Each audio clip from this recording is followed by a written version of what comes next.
Howdy, howdy. Welcome on in to the pre-show before the free show. I feel like old girl's running heavy today. What do you mean? She's breathing heavy over here. Well, she is... She is old girl. She was purchased... while I was still in high school. It was probably August 2015. No, I would have just graduated then. Which would make her almost 7 years old. That's Because old it'll in be computer terms. Because our anniversary, DCTF Live anniversary, so to speak, is October 19th. We did our first show on October 19th. And so I'm sure we had it. I mean, maybe she was bought in October, like October 1.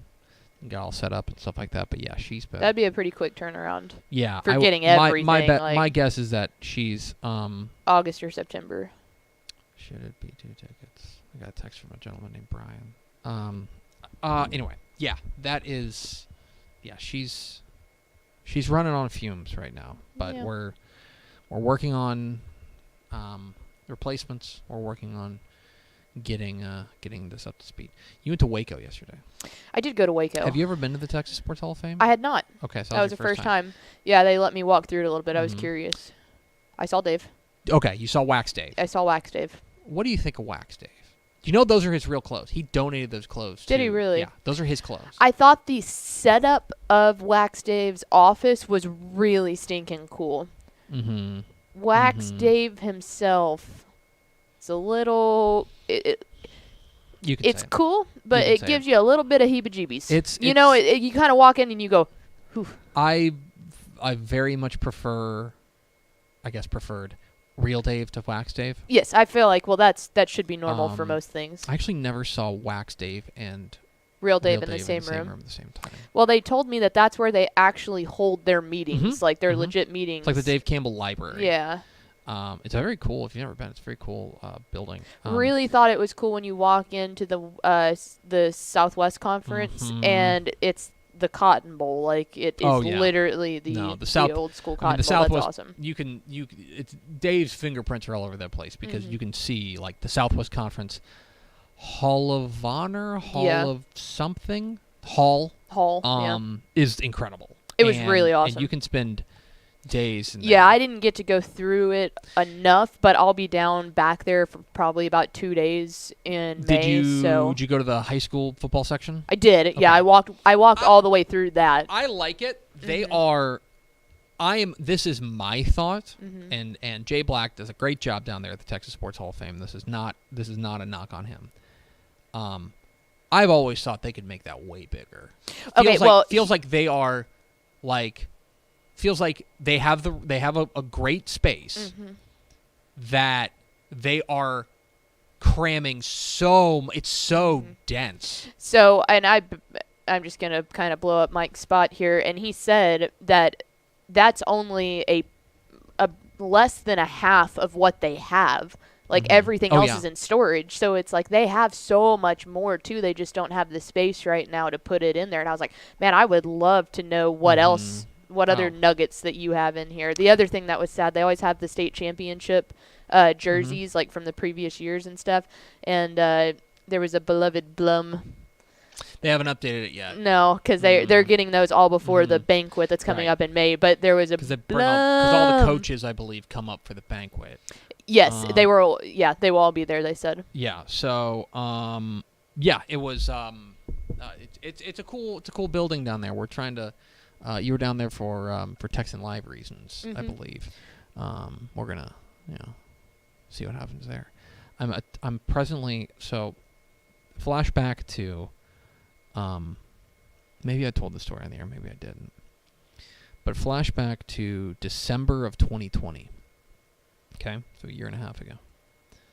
Our friend Jared Sandler, our mutual friend Jared Sandler of the Texas Rangers broadcast, he has a great charity that helps out, I believe. It's children. Yeah, it's children, and normally I know they do a lot of work with Special Olympics. But I don't think they're like Special Olympics exclusive. No. They just like, we raise a lot of money and we give it to a bunch of good causes. This is kind of what they do. It's called the Sandlot Charity. It's an amazing event. He has a great event every year. that's like swinging for kids or something. It's that Top Golf tournament. Yep. Top Golf tournament. And he's super connected, so it's always like Roger Staubach's always showing up at these things and stuff like that. I've never been able to go because it's always in December. Yep. And we're just a little busy. We're a little busy at that point. But what I'd like to do in the past is I've like sponsored a team. I've been like, hey, I'm going to pay for a team. You guys go out there and compete on my behalf, right? And so get a couple buddies to go out there, or could be anybody who reaches out on Twitter and can do it. In 2020, obviously, there was the Pandy. And so he kind of had it more like virtually, and one of the big things was the auction. A silent auction. And I bid on and won dinner with Eric Nadel at Pecan Lodge. Which is now, Eric Nadel, not only cool for you, but your family. I get to bring 4 people. Yeah. Now, Eric Nadel, if you don't know, that's a lot of Tepper boy hype right there. The baseball Hall of Fame voice of the Texas Rangers. He is the soundtrack of my Have you met life. him in person before? Briefly once, because Jared let me. He let me come up and let my wife and I sit in the booth for a half inning or something like that. But I think Nadel was like calling the inning, so he's like, "How are you?" You know what I mean? Like he was nice, but it's like, I am working here. Right. We have 30 seconds back or something. So that's like the extent of my so you haven't really gotten I've never spoken more than like 5 words to him. Okay. Right? And he's like this is one of the things that I am I would say we've talked about this before. I think when you work in this industry and you work with, you meet a lot of cool people, and that's a super cool thing. It's like last year, like when we got to go meet Jimbo Fisher, right? And we got to go meet all those A&M guys who are going to be like in the league. Like we got to go meet Cliff Kingsbury and all these. You get a little bit inured to meeting people sometimes, and you're like, oh, okay. I know I'm going to be starstruck. Yes. Whenever this happens. All of that is to say that we are presently, I'm trying to organize myself and my brothers and my dad and a buddy of mine who's a big Rangers nut to organize this as to when we can do this. Because we have to find a certain date because baseball season's coming. It would have to be an off day, obviously, and things like that. All of that is to say, herding cats. Yes. Trying to get 5 people to agree on a date. That then maybe Eric's just like, no, I'm not going to go do that. Right. We'll find another date. We have are you familiar with the Doodle poll? Doodle is a thing where you can send out what works for the most number of people. You send out a bunch of different we've dates. done that for you've sent us that for random things before. Here's a bunch of dates. Mark the ones you can do, and then whichever one has the most is the one you choose. So I'm herding cats right now, which is with my brothers and my dad and my buddy Schultz and That's stuff. fun. So Eric Nadel would always come speak to our sports broadcasting class, and then we would get to go tour the Rangers facility and stuff. So I can say I've had some decent conversation with him. But yeah, you want to talk about a person? He's kind of like Craig, where he's a wind-up toy. You get him going, and they just tell every story in the book, and it's like you sit there, and it feels like I want you to go back. 2 hours have gone by, and you're like, keep telling stories. And I know you've mentioned this before, but when you started working here, you grew up. In the Austin area, and your dad's a Texas fan, if I remember correctly. Yeah, they've had season tickets to the Longhorn games for 30 years. And so you grew up listening to Craig White. That was my great white whale.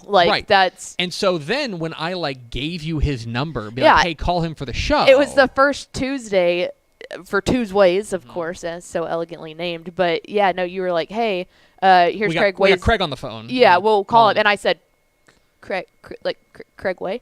I'm and it's Craig Way, and you're like, and it's for me, I didn't grow up watching Texas football. I was, I'm sure I'd heard his voice at times, but he was just to me, my first real exposure. I knew him from doing high school scoreboard. Yeah, from watching. No, and high you school sent stuff. me. So I didn't screenshot his number, but I screenshotted the Craig Way, when you share a contact on an iPhone. It says it. I screenshotted it, and I literally text my dad, and I won't say exactly the verbiage I said, but I said, "Holy crap, look whose phone number I just got, and we're calling it." My dad lost it. Sure. It was the coolest thing ever. Right.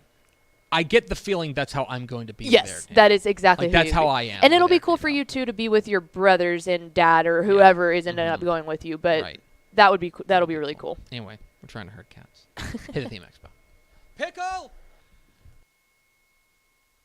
Hit the air sign.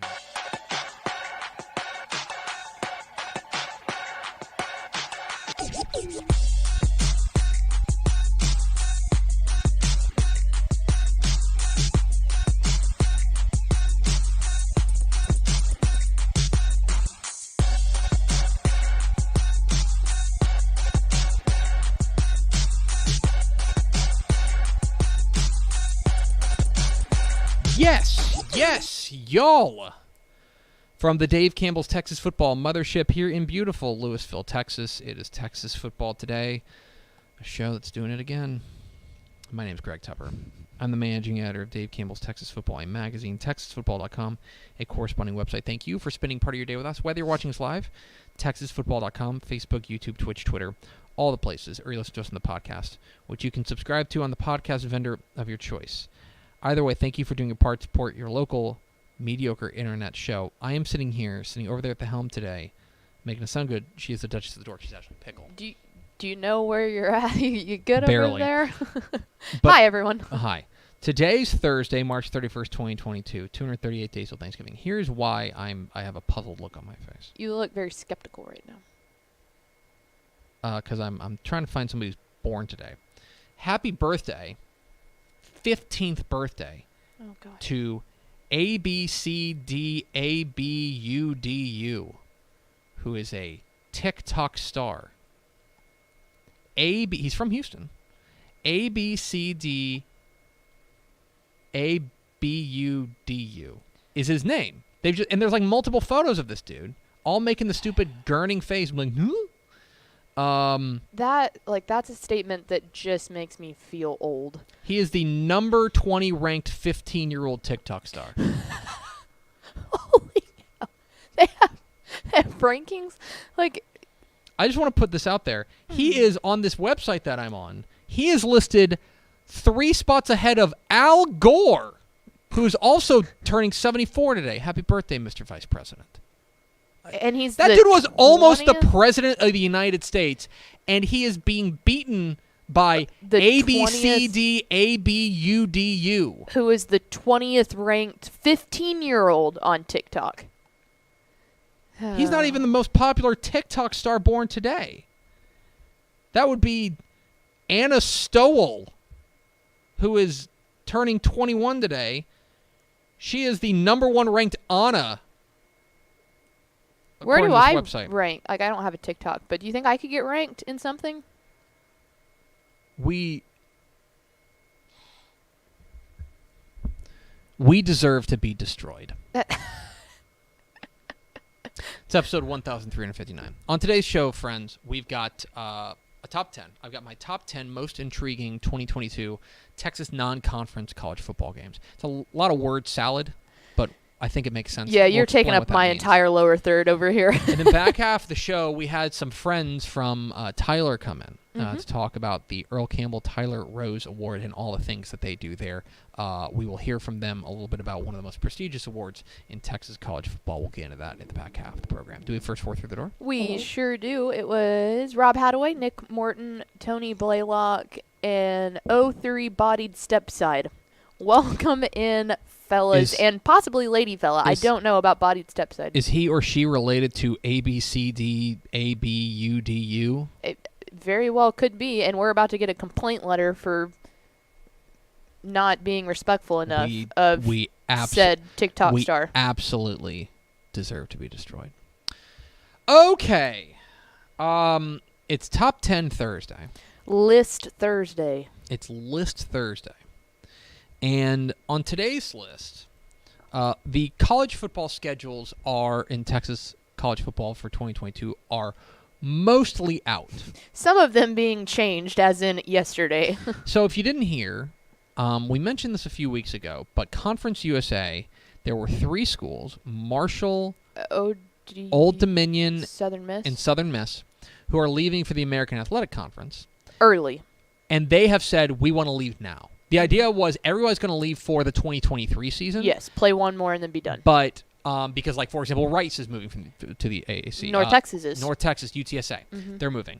But there was going to be I think the idea was, okay, you guys can leave, but wait until the 2023 season, do one more year, and then we'll blow it all up, and then we'll be able to welcome in like Sam Houston's joining, right, etc. Which is kind of when the Big 12 was going to blow up anyway, so it was just going to be one giant explosion that was going to work out for everyone. So what happened was that Old Dominion, Marshall, and Southern Miss go, well, we want to leave early. We want to leave now.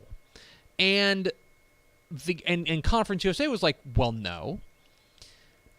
It ended up, I believe, going to court or something, or they were starting legal proceedings, but they came to a settlement. And long story short, if you're a Conference USA member, your schedule's getting torn up right now, and you're going to get a new schedule. Now, that is unlikely to change non-conference games, simply because you've got to sign those in advance and things like that. Some of the weeks switched around, though. Yes, there will be some movement, but all of that is to say that I made this list before that happened.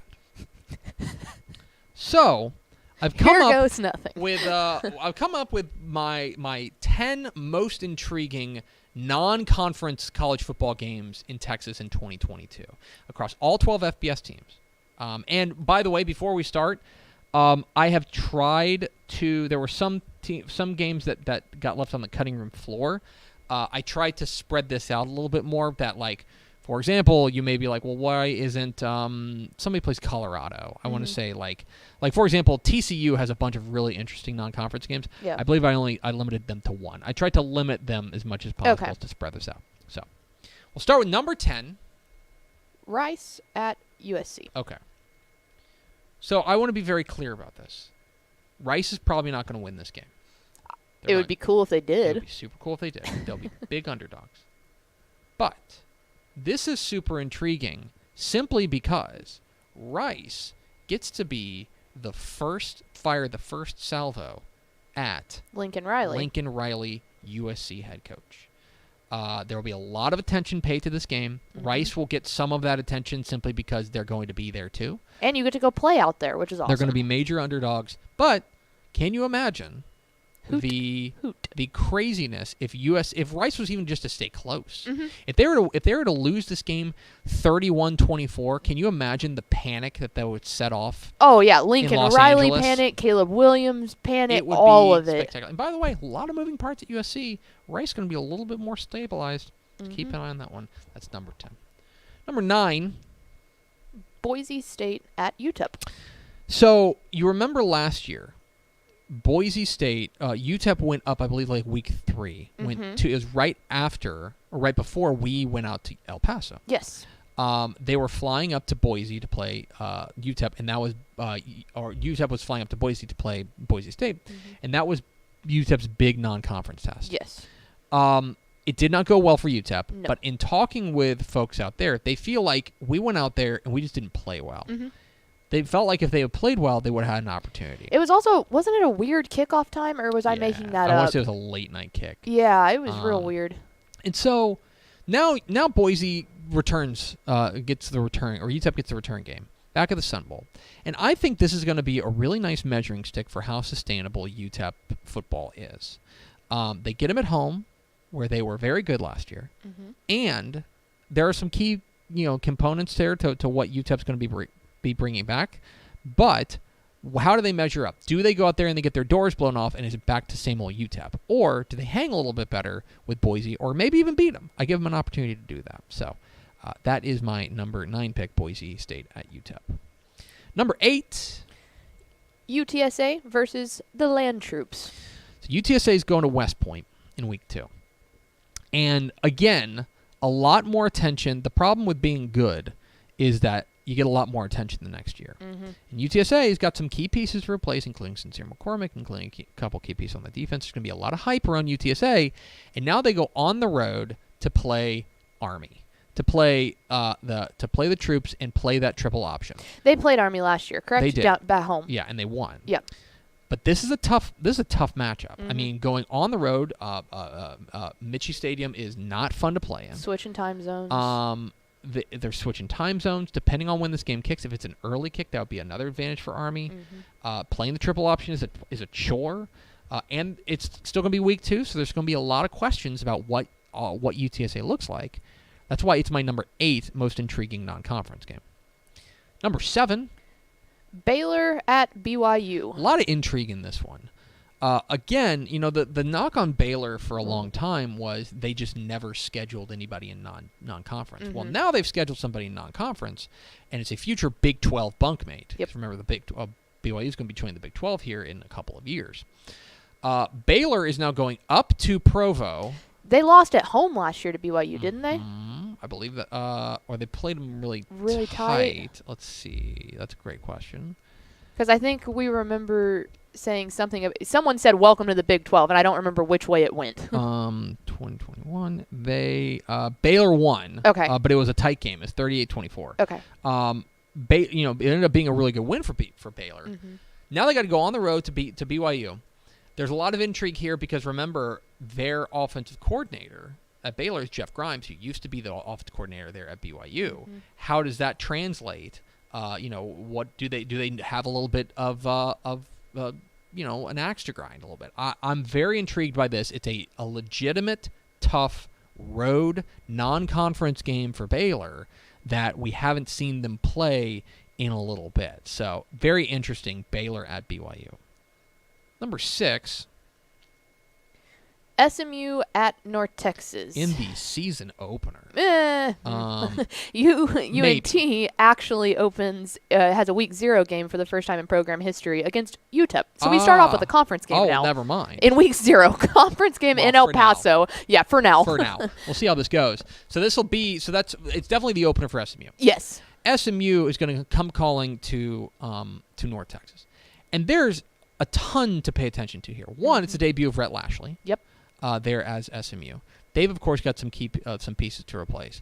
North Texas has some pieces to replace. Yes. What do they look like going in there? How do they handle coming home and playing their first home game, or we think? Could be. Could be. Well, it will be their first home game, that's for sure. Yes.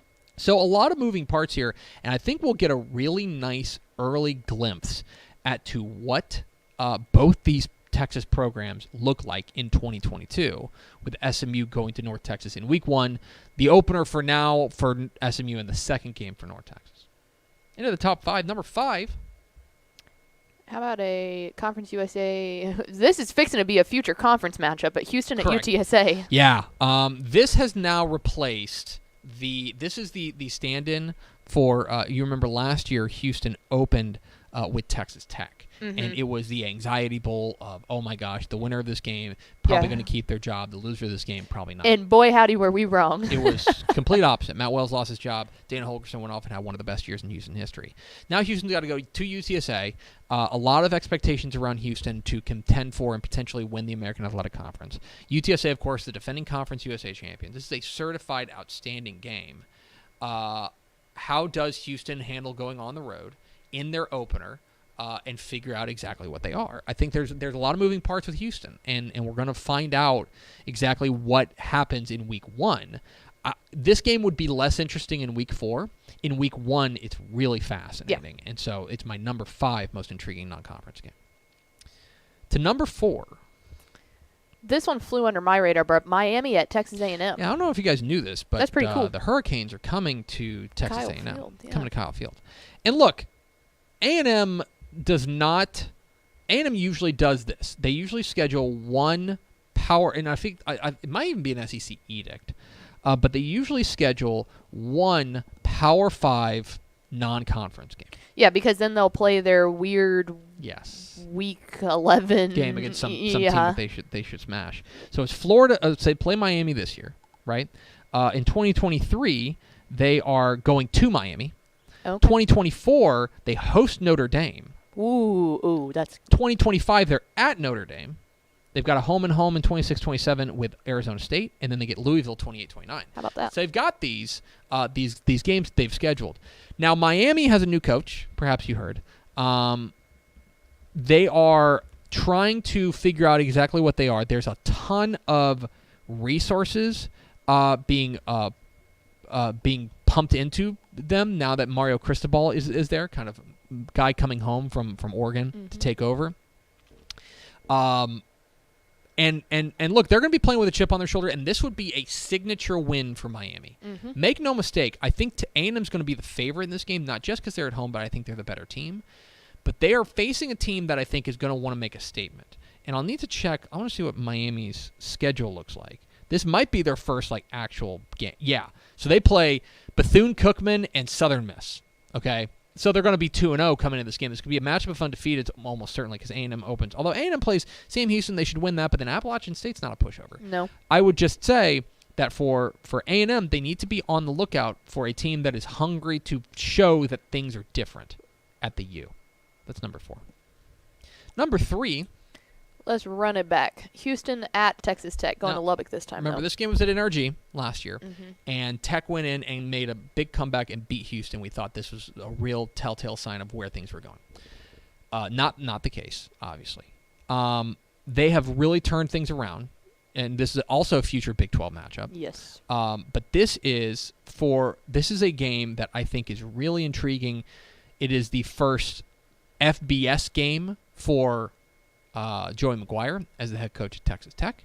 It is the first road game for this is the first road game for Houston. They go to UTSA.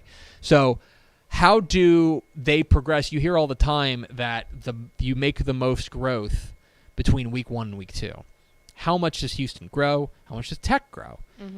Really intriguing, and will kind of set the tone not only for this year, but I also think will set the tone for what the Big 12 looks like going forward. So very intrigued to see what Houston and Texas Tech do in week 2. Number 2. How about future SEC partners in Alabama and Texas? That is so weird to say. That's going to take a minute to get used to. I'm not sure if you guys knew this, but Alabama's coming to Austin this year. That's big time. And look, anytime Alabama goes anywhere, it's noteworthy. It is particularly noteworthy because for a number of reasons. One, it is a measuring stick for Texas as they are at least 1 year, potentially 2 or 3 years away from having to face Alabama every single year, right? That is something that I think needs to, you need to reckon with. How exactly does this look like? What does that gap look like right now? For Steve Sarkisian, this would be the biggest win of his tenure at Texas by a factor of 10. Oh, and there's personal wants to win too. Of course, he's a former Alabama assistant. There's a lot of storylines here when Alabama comes calling to Texas. Now, Alabama's going to be the favorite here. I think an understandable favorite. They're going to be a national title contender. Texas is not there yet, in my opinion. But a lot of intrigue and a great measuring stick for Texas as they welcome in the national runner-up in Alabama. Which brings us to number 1. Along the same lines of personal ties here, TCU at SMU for the Battle of the Iron Skillet. Put aside for a moment the rivalry aspect of this. Put aside the fact this is the Battle for the Iron Skillet. SMU won it last year. All that fun stuff. Put aside the fact that TCU, a lot of moving parts there. Don't know exactly what they're going to look like. SMU, same thing. A lot of moving parts with especially on the defensive side for SMU. Put that aside for a moment. This is Sonny Dykes returning to the school that he left. This is and I feel like not on the coolest terms, right. By the way, SMU fans don't like Sonny Dykes. No. This game would be. It felt like betrayal. Is absolutely. What it felt like. It felt like you're like. Imagine if you were the coach at Texas and you left for Oklahoma. Yep. Okay, that's what Sonny Dykes did. He, very Chris Beard-esque. In the eyes of SMU fans, he's a traitor. Yes. Right. This game would be number 4, probably number 3, maybe if this game were in TCU. Yeah. The fact that this is on the hilltop makes this all the more intriguing. You add in the rivalry aspect of it. You add in the fact that SMU has won it. Been the more dominant force here. I think it is undisputedly TCU at SMU, the Battle of the Iron Skillet, the most intriguing non-conference game in Texas in 2022. And I really like that one's week 4 because typically week 4 there's a little bit of a lull. It kind of seems like because it's a lot of teams before they get into, or it would be like the first conference play games, and those are kind of like meh. So I like it. Right. So there it is, my top 10 most intriguing non-conference Texas college football games in 2022. Let me know which ones you think should be on the list. We are Texas Football Today. We're here every weekday at noon on TexasFootball.com, talking football in the Lone Star State. You can follow us on Twitter at TCTF, like us on Facebook, Facebook.com/Dave Campbell's. Follow us on Instagram, Instagram.com/Dave Campbell's, and of course, see us at TexasFootball.com. TexasFootball.com is where you can find complete coverage of high school football, college football, and recruiting all across the Lone Star State. Hope you'll consider becoming a Dave Campbell's Texas Football Insider at TexasFootball.com/subscribe. That's our subscription package. 2 magazines and a year's worth of exclusive online content at TexasFootball.com. If you go to texasfootball.com/subscribe. Pickle. Let's see. When was this?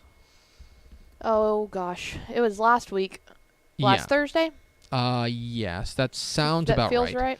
right. We had some in-studio guests, Henry Bell and Cindy Smoke. Henry Bell, the president of the Tyler Area Chamber of Commerce, and Cindy Smoke, the executive director of Sport Tyler. More importantly, they run the Earl Campbell Tyler Rose Award, which is handed out to the most outstanding college offensive player with ties to Texas. Either you played college football in Texas or you are a Texas high school football alumnus. Last year, of course, Bailey Zappi, the quarterback from Western Kentucky who went to Victoria.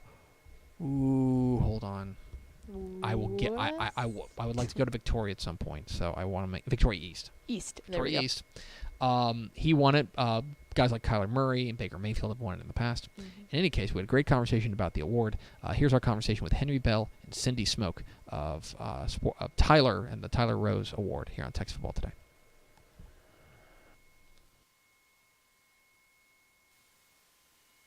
Dave Campbell's Texas Football is so proud to partner with the Earl Campbell Tyler Rose Award, and here to talk about it, we got the beautiful award here, and here to talk about it are a few key members of the Earl Campbell Tyler Rose Award staff here. We're joined by Henry Bell of the Tyler Area Chamber of Commerce.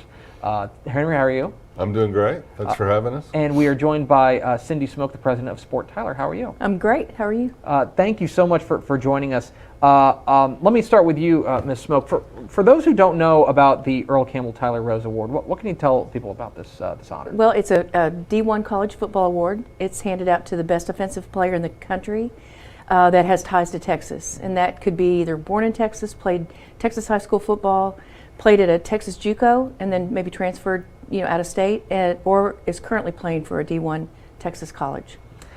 And Mr. Bell, you guys have honored a number of outstanding playmakers over the years. This past year's winner was Bailey Zappi, who, of course, set records there at Western Kentucky. Baker Mayfield, Kyler Murray. I mean, the list of honorees goes on and on. I have to imagine that, from your perspective, to have an opportunity to honor these guys with such a prestigious award is really satisfying.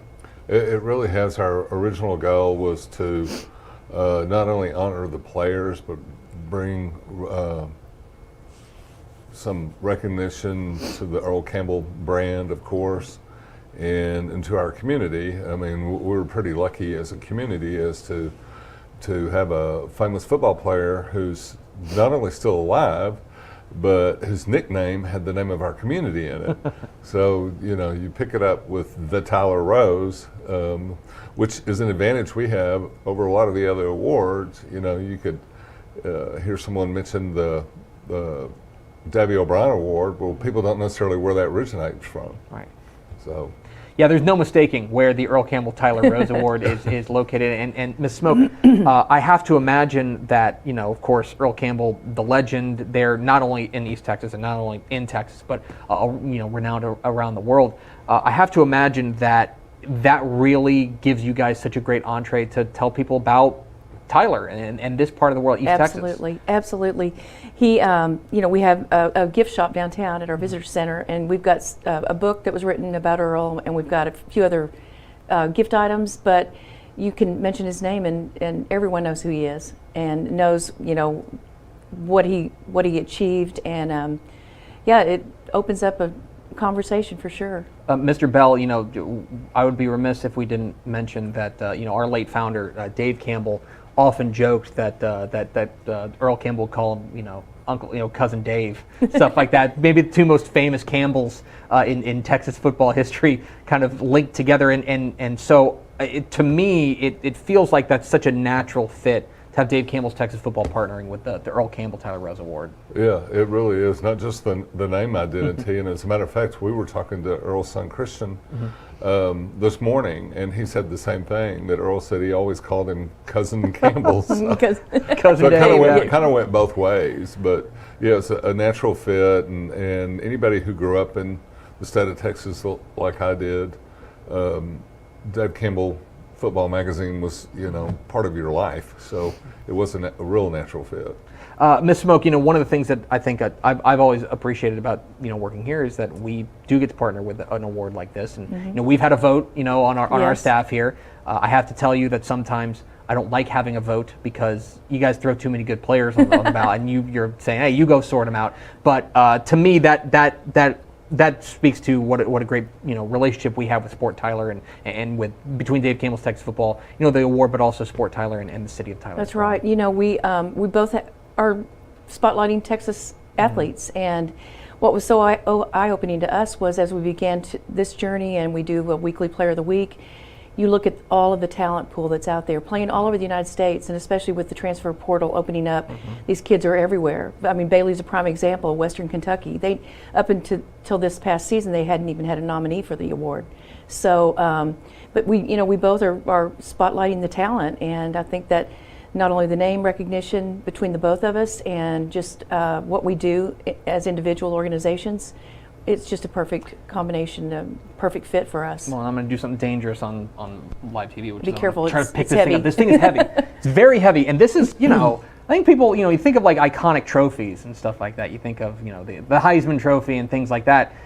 We've taken this around on our road tour and things like that. You want to talk about a showstopper, and people stop and take a look at this thing, and yeah, I'm glad it's in good shape, because I have to imagine that people trying to pick this thing up don't realize how heavy it is, but having such an iconic, there's no mistaking what this award is. This is about Earl Campbell, and there's no mistaking who Earl Campbell is and what he means to the city of Tyler. This is just a super cool trophy, and I've always. Okay. Well, you can have Henry tell you a little bit more about that, because Henry goes back to Earl's childhood days, really. I mean, their families were connected, and he can elaborate that on a little more. So that makes it even more special, because there's a connection there as well. Yeah, can you tell us about that? Yeah, well, so Earl's basically was a grade behind me growing up, and we had one of our homesteads was close to where the Campbells lived. So the Campbells would always come, and we lived on a lake, and they would come and fish with us and stuff. So I grew up with the kids and stuff like that, and their families go way back in different relationships and that kind of thing. So it was kind of fun. As a matter of fact, when Earl was in college at UT, back then football players didn't have cars and things. And Earl certainly didn't have a car, so a lot of times he rode to school with me. And those would be interesting trips. I mean this in a nice way. It may be the only time you guys were going the same speed. You know what I mean? We were riding the same car together. Good point. Yeah. It may be, because you look pretty spry. I imagine he had a little bit of an edge for the end. Oh yeah, absolutely. Wouldn't even attempt that. Another thing, Greg, I was going to tell you that, I grew up all over because my dad traveled in sales, but we ended up in Plano. In my sophomore year of high school, we ended up in the by-district round, and we played John Tyler. And Earl was a senior that year. So my brother took a group of girlfriends and I down there, and all I remember was Earl and like 5 Plano guys hanging on him. He's still running. And of course they won and went on to win state that year, but kind of a foreshadowing for me, because who would have thought I'd at one point in my life be working, for him. Yeah, I got to be honest. You started that story, and I knew how that story was going to end. It's I've heard enough of those. So, and finally, I want to ask you guys. The award does honor the most outstanding, college offensive football player, with ties to Texas, and you've had unbelievable, winners. We mentioned the most recent winner, Bailey Zappi, but Greg Ward Jr. and Bryce Petty and Kyler Murray and Baker Mayfield. Do either of you guys have a great story about them learning that they won the award or anything like that? Do either of you guys have a fun story from that?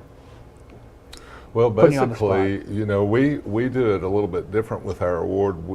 We don't tell the winner in advance that they're the winner. They don't Really? find out. They don't find out till that night. See, I got to be honest. I always thought it was fixed. I No. always thought they knew and stuff like that. That's really They interesting. do That's not why know. we I'm try really to get learning that. all the finalists to come to our award presentation. It's different than the others because the others are on the live TV show on ESPN, so they have to tell them in advance and have their banquets later. We don't tell ours. The only year, Cindy, correct me if I'm wrong, that we didn't was It was Baker, right? Uh-huh. Because he could not get there. Mm-hmm. And so we had to tell him he won, and so we had to bring him in virtually to do it. So Got it. Yeah. So what about the best reaction whenever it's announced? Oh my Who gosh. had your favorite reaction? I think, well, for me, this year was special coming because we had to go virtually last year. Mm-hmm.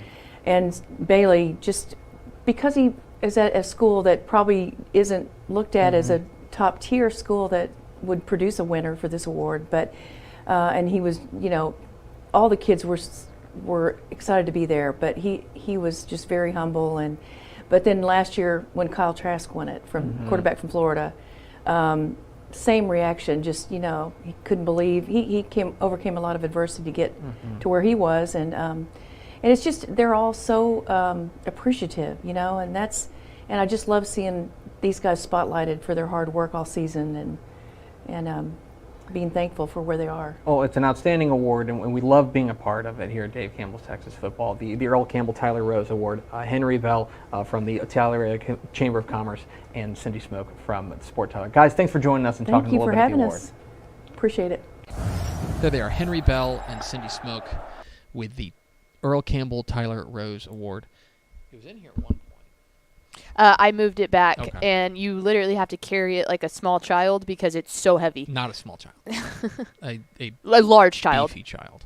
It's a very big, large trophy, which It's awesome. I love. But we, of course, love partnering with the Earl Campbell Tyler Rose Award there. So we appreciate Cindy Smoke and Henry Bell hopping on with us. Let's go over to Ashley Pickle for America's second favorite segment. Final thoughts? When we were talking about the Army game, because UTSA is going up there to play them, apparently the stadium's name is pronounced Mikey. Is it really? Said it doesn't look anything like that. It's Michie, right? Yeah, Corey James said, note from a former Army guy, West Point Stadium is pronounced Mikey, but looks nothing like that. It really does. Yeah. So I had no idea. I'm sure I knew that. And it just, How did you say it? Michie. Mitchie? Yeah. That's what it looks like. It's Oh, it absolutely does. Michie. Yeah, is Yeah. how it is. But in any case, that's where UTSA will be heading to take on. You have a picture with the mule, right? I do. When they came and played North Texas back in like 2018. Yeah, I emceed that game, and you didn't know who I was. No, I was on the sideline too. Oh I was well, there. I probably walked past you. And yeah, and got a picture with that yoked mule. It's and, a good mascot costume I know you cape or for suit. I know you cape for Scrappy, Mm-hmm. the North Texas Don't mascot. you dare! Don't you So, dare! Caw. That's going to do it for us. Thanks for spending a little bit of your day with us. Follow us on Twitter at DCTF. Like us on Facebook. Facebook.com/Dave Campbell's. Follow us on Instagram. Instagram.com/Dave Campbell's. And, of course, see us at TexasFootball.com. Thanks again to Cindy Smoke and to Henry Bell for being our guests. For Ashley Pickle, I'm Greg Tepper. Vince Young, please meet your Player of the Year trophy. We'll see you tomorrow on Texas Football Today.